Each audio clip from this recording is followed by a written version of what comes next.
नमस्ते साथियों, आज हम बात करेंगे 16 कलाओं के बारे में। जो 16 कलाएं हैं वो केवल भगवान श्री कृष्ण में विद्यमान थी। इनमें से सामान्य जो मनुष्य होते हैं उनमें केवल 5 कलाएं विद्यमान होती हैं, और जो विशिष्ट आदमी होते हैं, महान व्यक्ति होते हैं, उनमें 8 से 10 कलाएं तक विकसित हो जाती हैं, और भगवान श्री राम में 12 कलाएं विकसित होती हैं। तो आज हम लोग कलाओं के बारे में बात करेंगे। आप सब इन कलाओं को जानें और अपने जीवन में इन कलाओं को उतारें कि अपना जो जीवन जी रहे हैं, सामान्य जीवन, इस जीवन को महान जीवन में बदलने के लिए या महत्वपूर्ण जीवन में बदलने के लिए ऐसा कीजिए, अपनी कलाओं को इस तरह से बढ़ाइए कि आप भी महान लोगों से कीर्ति मान सकें, दुनिया के लिए कुछ महत्वपूर्ण कर सकें। तो सबसे पहली जो कला हम मानते हैं श्री संप्रदायिक। तो ये श्री संप्रदायिक कला है, इसमें हमारे पास अकुत संप्रदाय जमा हो।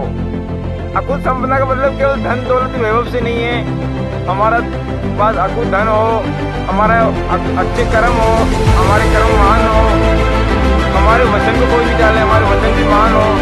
इस तरीके की कला है, तो इसका नाम संपदा है। दूसरा है भू संपदा, यानी कि हमारे बहुत बड़ा साम्राज्य हो, बहुत बड़े जमीन के मालिक हो, या बहुत बड़ी क्षेत्र में हमारा राज हो।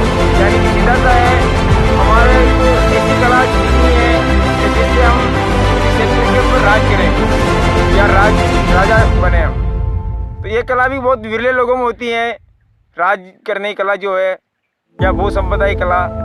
दूसरी इसके बाद होती है कीर्ति संपदा, यानी कि हमारी अच्छी कीर्ति हो, हमारी कीर्ति दूर दूर तक हो, लोग हमारे मरने के बाद भी हमारी कीर्ति को माने।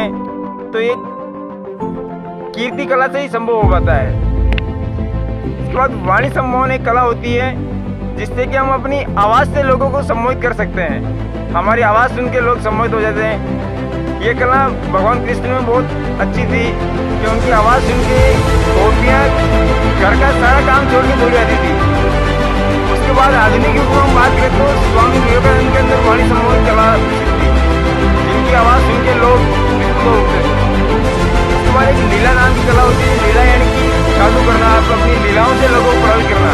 हम कई बार देखते भी हैं, लोगों को कहते हैं यार उसके हाथों में जादू है, उसकी वाणी में जादू है, उसके काम में जादू है, या वो जादूगर है। इस तरीके की लीला नाम की कला से आदमी कर पाता है। इसके बाद होता है कांति, यानी कि सौंदर्य। आपके केवल चेहरे की कांति को देख के लोग आपसे आकर्षित हो जाते हैं या आपकी सम्मोहित हो जाते हैं। तो ये कांति कला का प्रभाव होता है। जिसके पास ये कांति कला आ जाती है वो आदमी केवल अपने चेहरे से लोगों को आकर्षित कर लेता है, या उसके चेहरे से वो कई तरह से लोगों को अपनी ओर खींच लेता है, सम्मोहित कर लेता है। इसके बाद होता है विद्या। विद्या भी एक बड़ी कला है। विद्या के अंदर हमारे प्राचीन लोगों ने विद्या मानी है, जो हर काम के लिए अलग अलग विद्या होती है। तो हमें हर विद्या में पारंगत होना चाहिए। विद्याएं कभी खत्म नहीं होती हैं, जीवन भर आदमी को विद्या ग्रहण करने में लग जाता है। वैसे भगवान श्री कृष्ण ने 64 दिनों में 64 विद्याएं ग्रहण कर ली थी। विमला यानी कि छल कपट रहित रहना, भेदभाव नहीं करना। ये कला होने पर आदमी किसी के साथ भेदभाव नहीं करता, सबको समान समझता है, राजा रंग को एक मानता है, गरीब अमीर को एक जैसा देखता है। ये कला कुछ विरले लोगों में होती है। उत्कर्षण की शक्ति, यानी कि लोगों को प्रेरित करना, यानी कि मोटिवेट करने की ताकत, ये भी बहुत कम लोगों में पाई जाती है।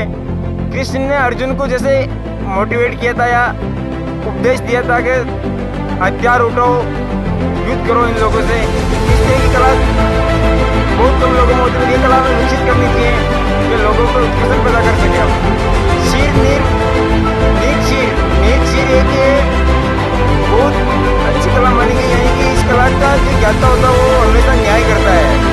कितने भी पेचीदगी आ जाए, कितनी भी समस्या है, पर वो हमेशा न्यायशील होता है, लोगों को सही न्याय देता है। तो ये कला भी बहुत कम लोगों में पाई जाती है। योग शक्ति, यानी कि आत्मा परमात्मा को जोड़ना, या अपने शरीर को इस तरह का मानना कि परमात्मा से जुड़ जाए। तो योग शक्ति भी, योग के बारे में जानकारी बहुत कम लोगों को होती है। केवल योग का मतलब ये नहीं कि आप आसन करने लग गए या कसरत करते हैं, इससे योग नहीं। इसके अलावा भी योग से बहुत कुछ सीखते हैं। विनय यानी कि विनय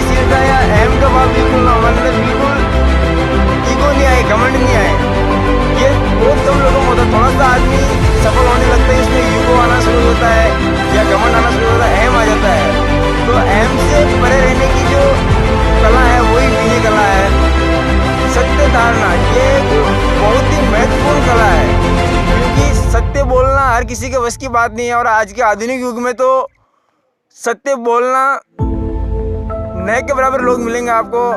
तो इस तरह के विरले लोग होते हैं जो सत्य को नहीं छोड़ते हैं। तो हमें काम इस तरह के करने चाहिए कि हमें कभी झूठ नहीं बोलना पड़े, सदैव सत्य बोल सके हम। आधिपत्य, यानी आधिपत्य का मतलब ये नहीं कि किसी के ऊपर जबरदस्ती हमें आधिपत्य करना है। आधिपत्य कला का मतलब यह है कि लोग जबरदस्ती आपके आधिपत्य में आना चाहें, लोग जबरदस्ती आपके संरक्षण में रहना पसंद करें। उन लोगों को ऐसा लगे कि आपके संरक्षण में रहने के बाद व्यक्ति सुरक्षित रहेंगे, उन्हें किसी तरह का समस्याओं का सामना नहीं करना पड़ेगा, वो संरक्षित रहना चाहेंगे। इस तरह की कला भी बहुत कम लोगों में पाई जाती है। कर्मण्य, यानी कि अपने कर्म से लोगों को प्रभावित करना। बहुत सारे आदमी होते हैं कर्म ऐसा करते हैं कि लोग उनसे सीखते हैं, वो अपने कर्म से लोगों को प्रभावित करते हैं और औरों को भी कर्म करने के लिए प्रेरित करते हैं। तो ये कला भी बहुत अच्छी कला होती है, कर्मण्यता की जो कला होती है। इसके बाद होती है कि अनुग्रहण क्षमता, यानी कि जन कल्याण के काम करने वाला।